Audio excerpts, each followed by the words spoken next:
आणि एक महत्त्वाची बातमी आहे, ज्या भागात पीएनजी आहे त्या भागामध्ये पुढील 3 महिन्यात एलपीजी पुरवठा बंद होणार अशी घोषणाच मंत्री छगन भुजबळ यांनी केली आहे।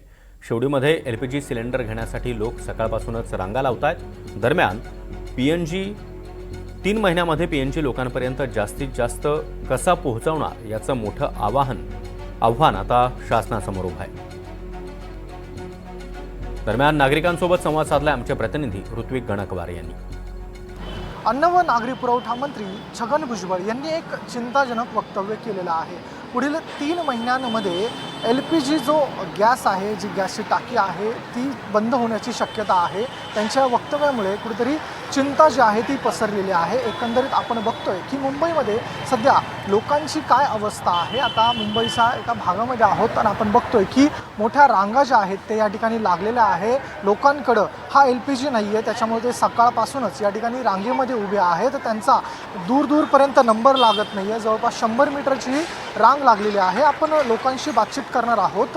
एलपीजी बंद झाल्यानंतर पीएनजीचा वापर करावा असं छगन भुजबळ यांनी सांगितलं आहे आणि जास्तीत जास्त त्यावरच नगरपालिकांना उतरायचं आहे, त्याचे कनेक्शन वाढवून घ्यायचे अशा पद्धतीच्या सूचना त्यांनी दिलेल्या आहेत। या संदर्भात आपण नागरिकांच्या प्रतिक्रिया घेणार आहोत की पुढे कसं होईल। दादा काय सांगाल, कुठं राहता तुम्ही आणि किती वेळापासून लाईनीमध्ये लागलेला आहात? आम्ही शिवडीला राहतो आणि सकाळी 9-9:30 वाजल्यापासून लाईनमध्ये आहोत। अच्छा, नंबर लागलाय का तुमचा? गॅस मिळतोय का? नंबर लागला असता एवढंच घरी गेलो असतो। याच्या अगोदर बरेच 300-350 नंबर झाले, आता पुन्हा आमचा नंबर 316वा आहे।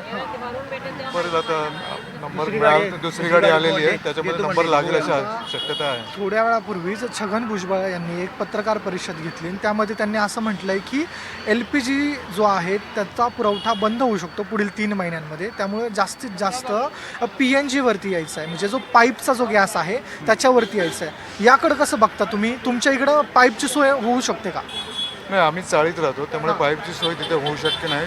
पाईपलाईन मिळवण्यासाठी बरेच प्रोसेस आहेत, त्याच्यातून आता पुन्हा हे चालू असताना आणखी ती प्रोसेस चालू करायची म्हणजे भारी अवघड काम आहे। म्हणजे तुम्हाला तर पॉसिबलच होणार नाही पीएनजी पॉसिबल आम्हाला, आम्ही घेऊ, पॉसिबिलिटी आहे आमच्याकडून।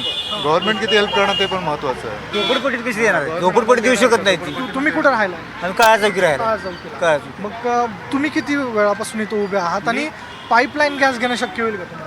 पाईपलाईन घेण्याची शक्य ॲडजस्ट त्यांनी दिली तर होईल, पण ती झोपडपट्टी ती येणारच कशी? येऊ शकत नाही ती। बरोबर। बिल्डिंगमध्ये आता पाईपलाईन चालू आहे, ती पाईपलाईन कशी येणार? आता मी 9 वाजल्यापासून इथं थांबलो आहे, दुसऱ्या गॅस इथं म्हटली ती माझी मी कलेक्टर ऑफिसला डबं देतो, जेवणार डबं, ती डबं बंद करून थांबली मी। मेस चालवत कुठं चालवतो तुम्ही? कोर्टात अक्षरशः कोर्ट, अच्छा तर कलेक्टर ऑफिसला पोरांचे डबं असतात माझं। मग सकाळी 50 डबा मी बंद करून आली, गॅस नाही म्हणून। आपण काही आणखी महिला आहेत त्यांच्याकडून देखील जाणून घेणार आहोत। मावशी कुठे राहता तुम्ही आणि किती वेळापासून इथं उभ्या आहात? मी इकडे बालाजीमध्ये राहते आणि माझी सून होती सकाळी, आता तिला जेवायला पाठवलं सकाळी 10 वाजता। 10 वाजेपासून आता 10 4 वाजले. वाजले। हां, मग आता तिला जेवायला पाठवलं आणि मी आले। एलपी मुलगी पण आहे। आता हे एलपीजी आहे, गॅसचे बाटले आहेत, मात्र आता सरकार म्हणते की जास्तीत जास्त पाईपलाईन वरती यावं लागेल आपल्याला। कसं बघताय समस्या? आम्ही बघू, पण आम्ही भाडोत्री आहे, हां, त्यामुळे त्या मालकाने घेतले तरच आम्ही यूज करू शकतो ना, असं काही यूज नाही करू शकत। तुम्ही कुठे राहिलाय? कधीपासून उभ्या मी आहात? रामटेकडीवर राहतो। हां, 10 वाजल्यापासून मी उभी आहे, सकाळी कामावरून आली ती उभीच आहे इथे अजून। अच्छा। त्याच्यामुळे काय सांगू शकत नाही किती वाजतील मला घरी जायला, अजून पुन्हा सकाळी संध्याकाळी कामावर जायचं आहे मला अजून जेवण बनवण्यासाठी। नंबर लागला तुमचा, भेटणार आहे गॅस? त्यांनी काय सांगितलं? माहिती नाही आता कधी मिळेल काय हे पत्ता नाही त्याचा। दुसरी गाडी येणार आहे असं काय बोलले ते? दुसरी गाडी आली ना, सांगितलंय चांगले आले देतो बोले, आता बघूया नंबर लागेल त्याच्यात आता। ओके, आणखी काही लोक आहेत। आजी किती वेळापासून उभ्या आहात तुम्ही इथं? आम्ही सकाळी 10 वाजेपर्यंत उभी आहे बाबा, अजून सिलेंडर आलेलेच नाही, हे दिलं नाही, इथंच उभी आहे बघा। जेवण नाही, खाऊन नाही, बस उभं आहे। जेवण न करता थांबलं? हा? गॅस किती दिवस झाला संपलाय तुमचा? अरे बाबा 1 महिना झाला आम्ही बुक करून, अजून आला नाही। आम्ही बाजूवाल्याचं स्टोअर जेवण करतो। स्टोअर जेवण सुरू? स्टोअरवरती जेवण बनवतात? हां, स्टोअर जेवण करून काढायला लागलं।